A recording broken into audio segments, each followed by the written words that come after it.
What's going on, guys? We're back in the garage. I got the FJ pulled in. Today we're going to be tackling a power steering fluid flush, and I'm going to show you how to do that really quickly, really efficiently, and pretty cheaply. If you're experiencing any noise with your power steering rack, this goes for a multitude of different vehicles. Obviously the fluids and all that stuff's going to be a little bit different, but you can apply this to pretty much any vehicle. If you're experiencing noises with your power steering rack, or even the pump making a noise going side to side, if you're getting a weird feeling or anything like that, I recommend doing a full flush of the system, especially if you haven't done it for a while, before looking into replacing the rack, because this could fix a lot of problems. And people sometimes neglect the power steering fluid because it's not one of those things that often gets changed. You'd actually be very surprised at the difference you will feel in your steering, the responsiveness, the feedback, how much quieter your system's going to be. So I'm going to show you how to do that today. We're going to do a very simple method, and anyone could do it. So let's jump right into the video and we'll get started. First thing you're going to need is some sort of pump. And that's just simply to extract the old fluid from the reservoir. You're also gonna need, I would suggest 2 bottles of ATF fluid. My truck calls for Dexron 2, so that's what I'm gonna be using. You can use Dexron 2 or 3. This goes for the Tacoma, the FJ Cruiser, I believe also the 4Runner, and probably a lot of different vehicles. Obviously, just make sure you check your cap. You're gonna come over here. This is your power steering reservoir, and you're going to want to just read the cap and make sure that you have the correct fluid. Other than that, the process will be very similar for a multitude of different vehicles. So this isn't just for the FJ specifically. Just make sure you use the correct fluid for your car. Okay, so the first step is going to be locating your power steering pump. On this application, it is right here on the left-hand side, right beside the windshield wiper fluid bottle. So what you're gonna wanna do, obviously read your cap, like I stated earlier. I recommend putting a towel underneath because you don't wanna get any power steering fluid on any belts or moving components. First you're gonna do is you're gonna pop the cap open. It will simply slide open like that. As you can see, this power steering fluid is definitely been neglected, so we are gonna change it today. Okay, that's where the pump comes in. This is a 1/4 gallon pump. You can screw this onto a bottle. I'm using it for a different application. I'm going to use it to pump out the power steering reservoir. So first thing you want to do is open this up and get it in the power steering reservoir. Okay, so with your pump inserted into the power steering reservoir, grab a container or something you're gonna pump it into, and then just simply start pumping until it is dry. I'm using a glass here for the purpose of the demonstration of the video. I'm going to show you the difference between my fluid and the old fluid. So as you can see here, this fluid is just absolutely disgusting. This should have been done a long time ago. If you're experiencing any problems or sounds or noise, your fluid too is probably not good. So once that's all done, I'll go to the next step. Okay guys, look at this. So in this glass here on the left, we have the new fluid. Look at that nice red clear color. And this side we have the fluid we just extracted.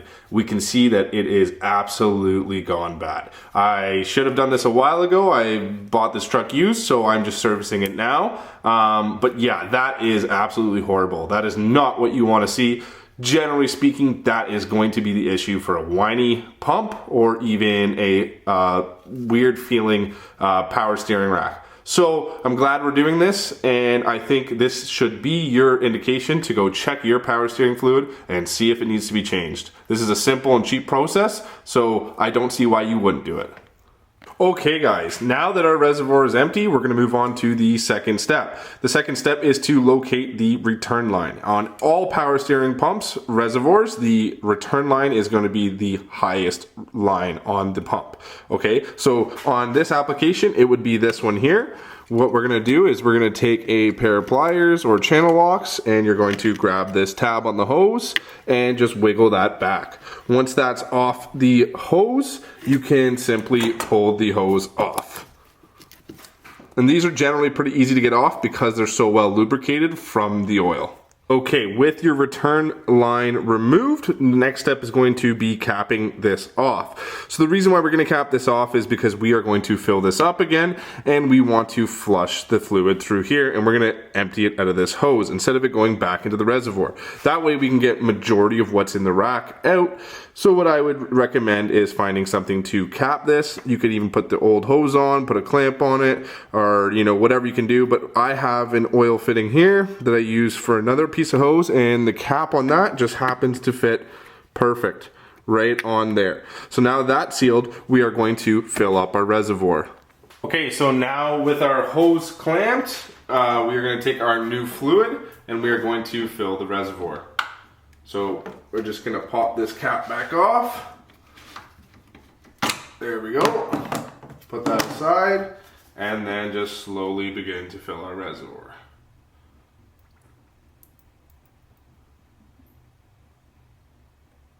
Once that's filled, guys, we're going to get a jack underneath the car, or unless you have an extraction pump. But for this method, I'm going to show you to do it without an extraction pump, because I figure most people probably don't have one. So we're going to fill it up all the way to the top. Doesn't matter because this fluid's going to come out. Spilt a little bit there, but now we're going to get our jack underneath. Okay, so we're going to get our jack underneath the car. Our goal here is to lift the front wheels up just enough that we can turn the steering wheel side to side without moving the car.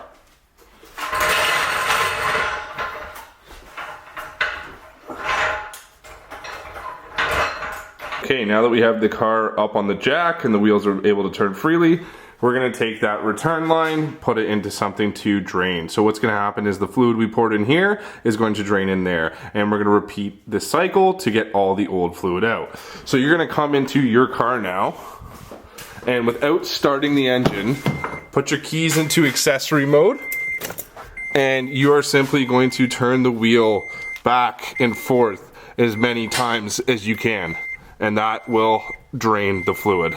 So repeat that process, add more fluid, and then I'll show you what happens.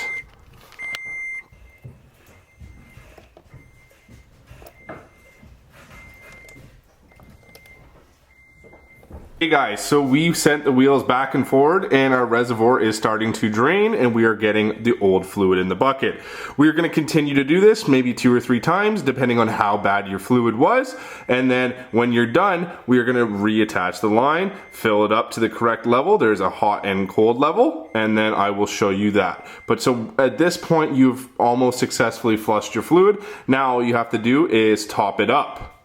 Now that we have successfully drained our whole system, we're going to reconnect that return line there, and we are going to fill it up and repeat the process. But this time the fluid is going to go back into the reservoir, and we're going to make sure that we don't go past our max limit for cold. Or if you're doing this while your vehicle is hot, then do it while it's hot.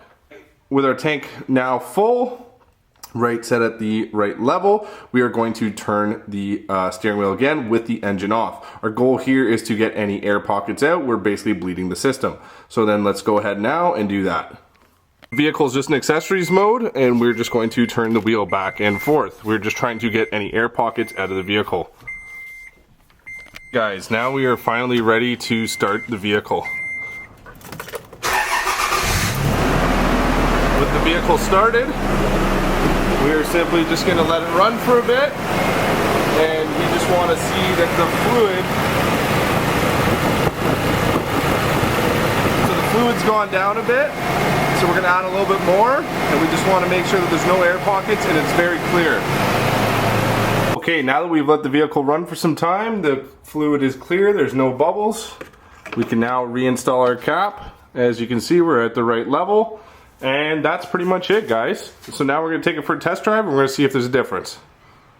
Okay guys, we are in the truck now, and the steering is already so much better. As you can see, just I can almost do it with one finger, back and forth. Before it made a weird whining noise. Sorry, let me just put on my seatbelt. It made a weird like grinding noise if I'd go full lock to lock. The steering was, the wheel just felt weird. There was like dead spots in it. I think there was air in the system before. The fluid definitely looked like it hadn't ever been changed. I'd assume it had 100,000 kilometers on it. So if anyone's looking for a very cheap and inefficient way to kind of get your vehicle running back to normal again. This is one thing I would very highly recommend, because you know what, you touch your steering wheel every day and it's one of those things you notice, and I cannot believe how well it turns compared to what it did. So anyways guys, thanks for watching this video. Make sure to comment, like, and subscribe, and I'll see you in the next one.